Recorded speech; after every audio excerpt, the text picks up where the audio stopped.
This is OwlUp, where learning happens in minutes, not hours. For a deeper journey, explore all our courses at owlup.co. Now, let's dive in.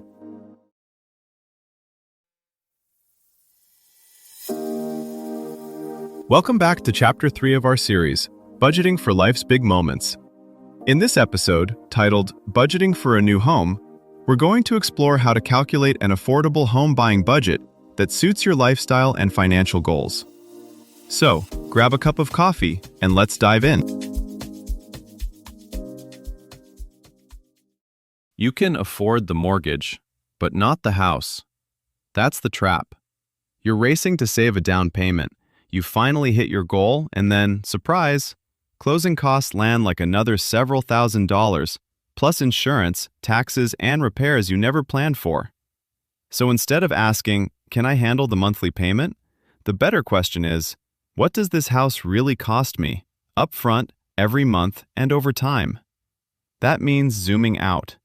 Beyond the obvious line items you've already heard about, there are loan fees baked into your interest rate, extra charges that show up only in the fine print, and the quiet drain of money you could have invested elsewhere.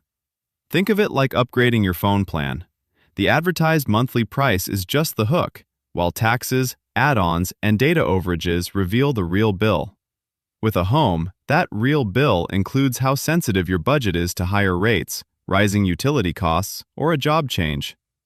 In this episode, we'll map out a full affordability picture, compare common loan paths, and show you how to stress test your numbers so you're not stretched thin the moment you get the keys. Now let's zoom in from the big picture to the moving parts you can actually control. Start with your time horizon. How long do you genuinely expect to stay in this home before work, family, or lifestyle might nudge you elsewhere? A 5-year plan versus a 15-year plan can completely change which loan type or down payment makes sense. Next, layer in your income pattern, steady salary, commissions, or self-employment, and how volatile it is. Treat your budget like a playlist. Some tracks, utilities, HOA dues, are fixed. Others, travel, dining out, are where you can flex to create a realistic safety margin. Now start translating that big picture thinking into actual numbers you can work with. Begin by separating entry costs from ownership costs. Entry costs are everything required just to get the keys: down payment, lender fees, inspections, appraisal, moving, and any must-do fixes before you can safely live there. Ownership costs are what keep the place running month after month. Map your entry costs first, because they decide how much cash you'll have left as a cushion. For each property you're considering, sketch a quick Day 1 budget: contract price, likely seller credits, if any, anticipated closing costs based on your lender's estimate, plus a realistic moving and setup line. Think basic furniture gaps, window coverings, maybe a fridge or washer-dryer that isn't included. Add a starter emergency fund specifically for the house. Many people like 1 to 3 months of total home expenses sitting in cash. Next, break down ownership costs into 3 buckets: fixed, semi-fixed, and variable. Fixed is anything that barely moves for at least a year: principal and interest, HOA dues, maybe a fixed trash bill. Semi-fixed items can shift annually or seasonally: property taxes, homeowner's insurance, utilities. Variable is the wild card: maintenance, small upgrades, oops purchases, yard tools, a plumber visit that shows up out of nowhere.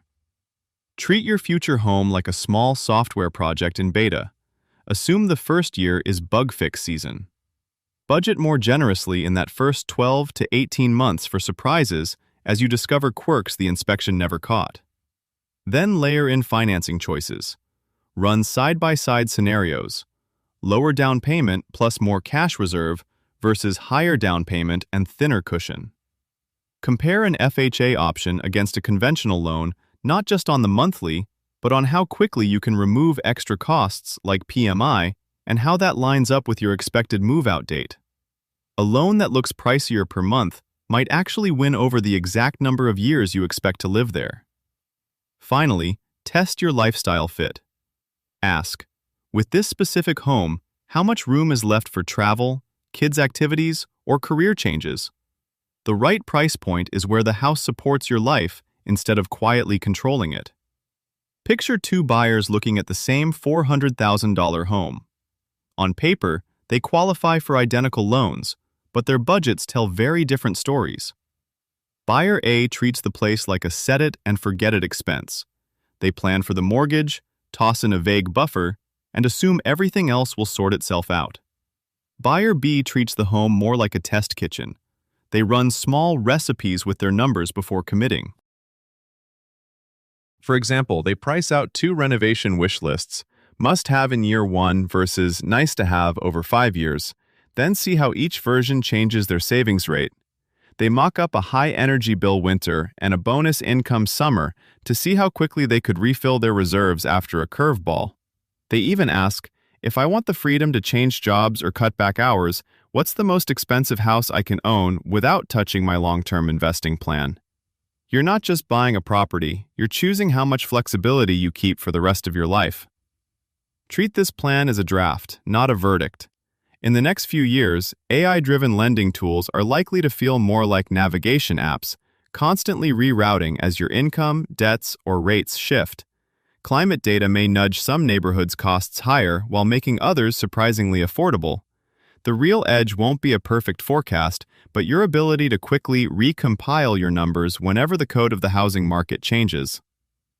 Your challenge this week: pick one home you'd almost consider buying and run a future you drill on it. Ask, what if your income dropped 20% for a year? What if insurance or HOA dues jumped by $150 a month?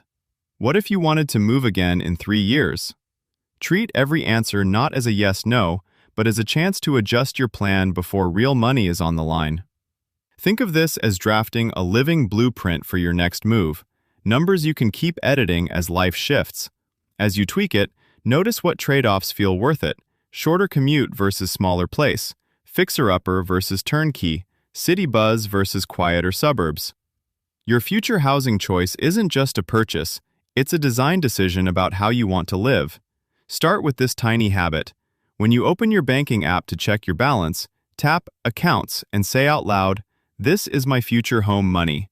Then move just $5 into a separate new home savings space. When you scroll real estate listings, pause on the first house you like and quickly note the listed price and property tax estimate in your phone's notes under Sample Home Costs. When you grab your morning coffee, glance at yesterday's spending and circle, mentally or on a receipt, just one purchase you'd skip if your closing date were next month. This was OwlUp, your daily step forward.